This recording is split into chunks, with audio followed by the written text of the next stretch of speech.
Hey guys, welcome to the build of Academy's SBD-5 Dauntless, Battle of the Philippine Sea Edition. This was overall a fun build for the most part. As you see, I put this piece upside down. Whoops. It was a fun build for the most part. There's definitely some fit issues, but other than that, it went together great. I did have an issue with my gloss coat. Really not the gloss coat, the flat coat.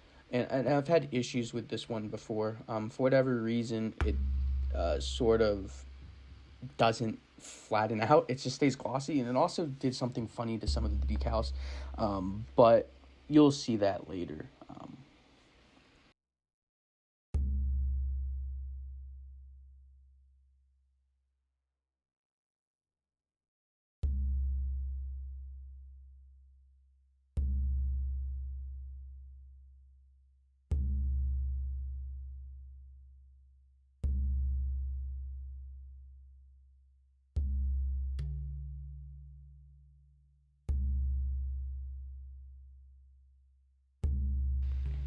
One thing that I think is always interesting with the Accurate Miniatures kits is the clear instrument panel.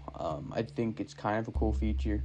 It doesn't always work, I'd say, and in this kit, it would have been better maybe just as a solid colored piece, but it wasn't too bad.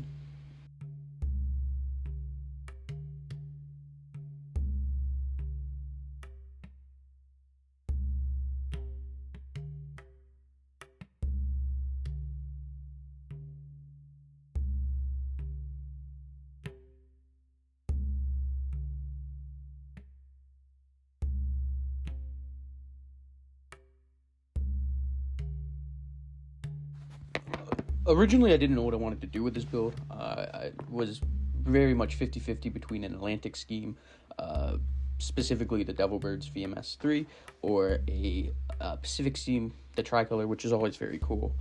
But I ultimately settled just for the Devilbirds, just because I lived in the Virgin Islands for a few years, and I think it's kind of the Virgin Islands, in theory, would have played a pretty substantial role if the war ever came to the U.S., so I always think it was a little cool to highlight that.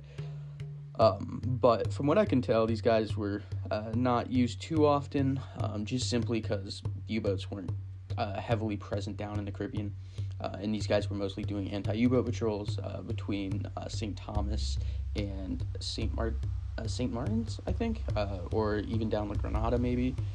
But yeah, they were basically doing that, which are just sorties. And then, of course, they were using Calibra, I think, is that little island in between Puerto Rico and the Virgin Islands, using that as target practice, of course. But it's interesting the history of St. Thomas used for military purposes during World War II. So yeah, it's kind of an interesting read if you ever wanted to find something about that.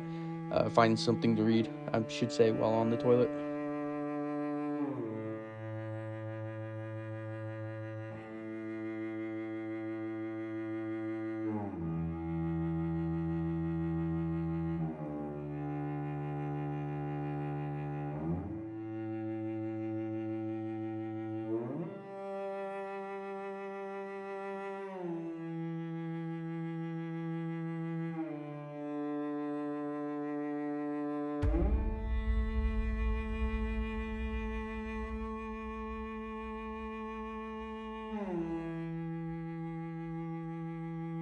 The cowling did not go together particularly great.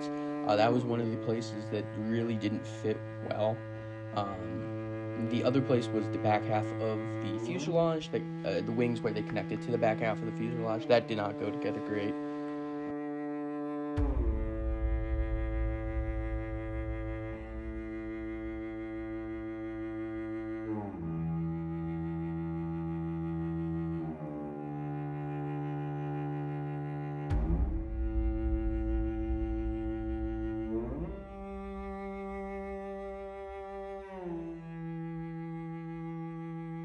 I tried something new here using a brown color, again, to create shadow and depth, but black would be a waste of black, but also too stark against the white, in my opinion. So I decided to go with something a little lighter. Also, since this was a dirt field, there would be dirt obviously present on the underside of the aircraft. And if you look at aircraft in service, while they were hosed off and stuff, water attracts dirt, and you never will have it 100% clean.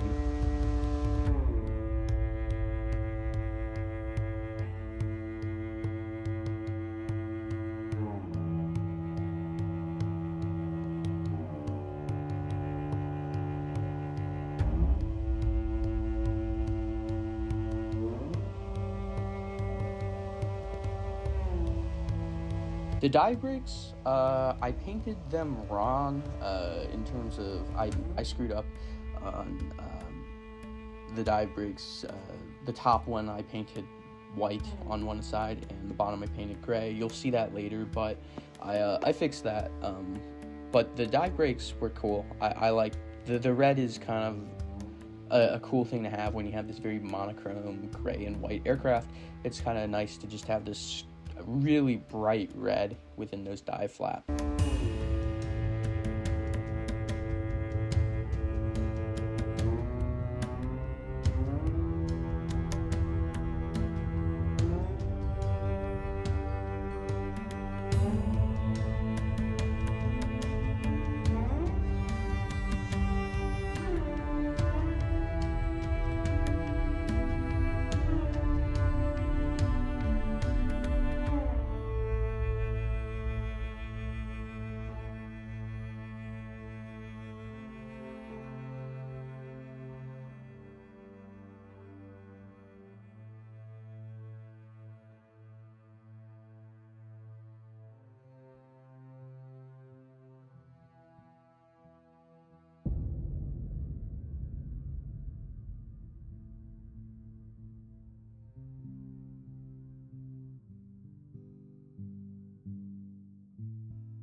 As you do see, though, I did try for some tonal variation within the paint. There would be, obviously, when they repaint, just little parts that have gotten dinged up. But for the most part, like I said, I wanted to keep this semi-clean. But I wanted to look used and not like a toy. I find when you keep them exactly new, brand new out of the factory, super shiny, they tend to come off very toyish. But that's just my opinion. Let me know what you guys think of that down below. Another thing that I wanted to do was I felt like the decals from Academy were too blue, the roundels. So I had these extra ones laying around from God knows how long ago. But these were darker. I thought they looked a little bit better, so I went ahead and used them.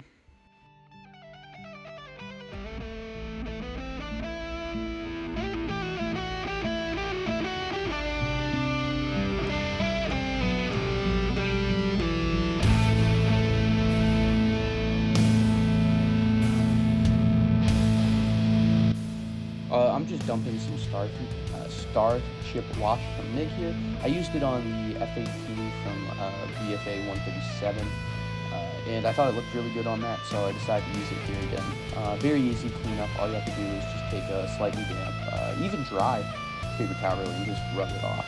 And I think it looks really nice. It adds some nice depth and just some nice grime.